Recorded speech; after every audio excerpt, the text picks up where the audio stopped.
for us. Thank you. అందరికీ నమస్కారం అండి. ఈ సినిమా మేము చేయడానికి డెఫినెట్ కారణం సుకుమార్ గారి డాటర్ తబిత గారు చెప్పారు. బట్ ఈ సినిమా నేను యూఎస్లో ఉన్నప్పుడు చూశాను. ఫస్ట్ శశి చూశాడు, తర్వాత తబిత గారు కాల్ చేస్తే చూస్తానని ఒక 1 డేతో 2 డేస్తో చూశాను. I started watching the film. నేను సుకుమార్ గారికి తబిత ఇద్దరికి చెప్పాను, నేను 11కి ఎప్పుడో స్టార్ట్ చేస్తే సరే ఒక అరగంట చూసి నెక్స్ట్ డే చూద్దాం అనుకున్నా. I completed the film. అసలు అంటే ఒక్క నిమిషం కూడా బోర్ కొట్టకుండా it engage me and it was నాకు చాలా చాలా నచ్చింది. అండ్ సుకృతి పెర్ఫార్మెన్స్ అయితే ఎక్స్ట్రాడినరీ. నేను తనతో చెప్పలేదు కానీ సుకుమార్ గారు చెప్పాను, తబిత గారు చెప్పాను. అండ్ మీరందరూ అన్నట్టు మేము ఈ సినిమాకి వచ్చి ఏదో చేసాం అనుకున్నారు. But I'm so happy that we are part of this film. And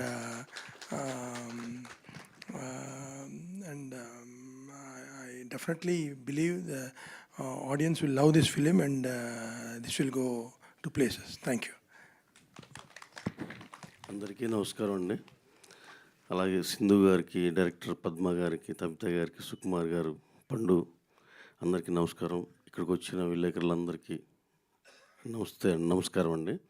అలాగే ఈ సినిమాకి ఏదో డబ్బులు ఉంటేలే ఏదో చేస్తున్నారు, ఏదో ఆ టైపు ఉన్న ఆలోచన బిగిన్ అయ్యి తర్వాత అర్థమైంది. ఆ సినిమా చూసి ఆ ఇంటెన్సిటీ, ఆ దాంట్లో ఆ పర్ఫార్మెన్స్లు, అసలు ఇవన్నీ చూసినాక ఇది డబ్బులు ఉండే సినిమా తీయటం కాదు, డబ్బులు తెచ్చే సినిమా తీశారనిపించింది. అప్పుడు very very happy for that అండి. అలాగే పండు ఎక్స్ట్రాడినరీ పర్ఫార్మెన్స్ అమ్మ. ఏదో చిన్న సీడ్ వేసి చిన్న మొక్క వేస్తే అక్కడి నుంచి గాంధీతాత చెట్టులాగా అంత చెట్టులాగా చిన్నపిల్ల ఏదో యాక్టింగ్ చేస్తుంది అనుకుంటే సినిమా చూసినాక పెద్ద పెద్ద ఆర్టిస్ట్ ఈ అమ్మాయి అనిపించేటట్టు అనిపించింది. అలాగే ఇంకోటి చిన్న ఏంటంటే నాకు ఇది అంతా ఈ ఫంక్షన్లో కూర్చున్నాక అనిపించింది, చెట్టు కాపాడటం అంటే ఆ దాంట్లో ఉండే ఎమోషన్, హ్యూమన్ అండ్ ఈ ట్రీ ఎమోషన్, ఇది దాని గాంధీ గారు, ఇది అసలు బ్రహ్మాండమైన కనెక్షన్లు ఉన్నాయి. ఎంతో బాగా చేశారు అందరూ. అలాగే గ్రాండ్ ఫాదర్ క్యారెక్టర్లో సార్ ఎక్స్ట్రాడినరీ సార్ మీరు. అలాగే మిగతా వాళ్ళు ఆ పిల్లలిద్దరూ, మేడం అందరూ బ్రహ్మాండంగా చేశారు. ఎప్పుడో చిన్నప్పుడు చిన్నారి చేతన, లిటిల్ సోల్జర్, ఇవన్నీ కొన్ని ఉండేవి. అది ఆయన పేరు బాగా ఫేమస్ అయిన యానిమల్స్తో ఉండే సినిమాలు పిల్లలకి అసలుకి ఎంతో మంచి మంచి సినిమాలు వచ్చాయి. అప్పుడు చాలా డ్రై అయిపోయింది. అప్పుడు మేడం మంచి ఇనిషియేటివ్, ఇది బ్రహ్మాండంగా చేశారు మేడం. అలాగే దీన్ని చూస్తే ఇప్పుడు చాలామంది నన్ను వీటిలో కమెంట్స్ చూస్తుంటే అడుగుతున్నారు, అదేంటి మీరు పుష్పాలో చెట్లు కొట్టేశారు, ఇప్పుడేంటి చెట్టు కాపాడుతున్నారు అంటున్నారు.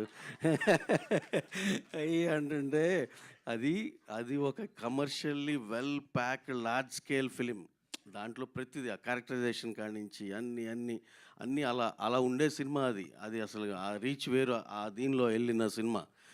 అలాగే ఈ సినిమాలో ఇది కూడా అలాంటిదే. ఏది పిల్లలందరిని రీచ్ అవ్వాలి, పెద్దవాళ్ళని రీచ్ అవ్వాలి, ఇలాంటి దీంతో అదొక ఎత్తు అయితే ఇది ఇంకో రకమైన సినిమా. మాకు తెలుసో తెలియకో ఇది కూడా ఒక పాన్ ఇండియా సినిమాని చేసామని మేము గర్వంగా ఫీల్ అవుతున్నాం. డెఫినెట్గా ఈ సినిమా మ్యాక్సిమం నెంబర్ ఆఫ్ ఆడియన్స్ని రీచ్ అవుద్ది. అలాగే మేము ఇంకొకటి ఏంటంటే అందరికీ మీరు ఇలా ఈ నెగిటివ్ సినిమా మధ్యలో 95% ఎక్స్ట్రాడినరీ సినిమా పుష్ప అని అన్నారు. మధ్యలో ఏదో 4-5% కొంచెం నెగిటివ్ క్యారెక్టర్ ఎట్లా అంటూ ఉండేవాళ్ళు. ఏమండి మీ అందరి కోసం ఇంత మంచి సినిమా చేసాం, దీన్ని తీసుకెళ్ళి మీరు ఎంత దూరం తీసుకెళ్ళాలి, అందరూ కలిసి మీ నచ్చే సినిమా, కంటెంట్ సినిమా, పర్ఫార్మెన్స్లో ఉన్న సినిమా, ఇంత మంచి సినిమా చేసినందుకు మీరు అందరూ ముందరకు వచ్చి ఆశీర్వదిస్తారని మనస్ఫూర్తిగా కోరుకుంటున్నామండి. Thank you one and all who all have come here. Thank you very much and thank you. Thank you very much, sir. Tabitha గారు మీ పేరు చెప్పానా? ఈ సినిమాని సపోర్ట్ చేసినందుకు మరొకసారి మీ ఇద్దరికి thank you very much sir. Mythri movie మేకర్స్కి ఒక్కసారి గట్టిగా చెప్పట్లండి. ఒక తెలుగు వాళ్ళంగా ఇండియాలో ఇంత బిగ్గెస్ట్ మూవీ మేకింగ్ మన ఆంధ్ర నుంచి, మన తెలంగాణ నుంచి ఉందంటే వి ఫీల్ వెరీ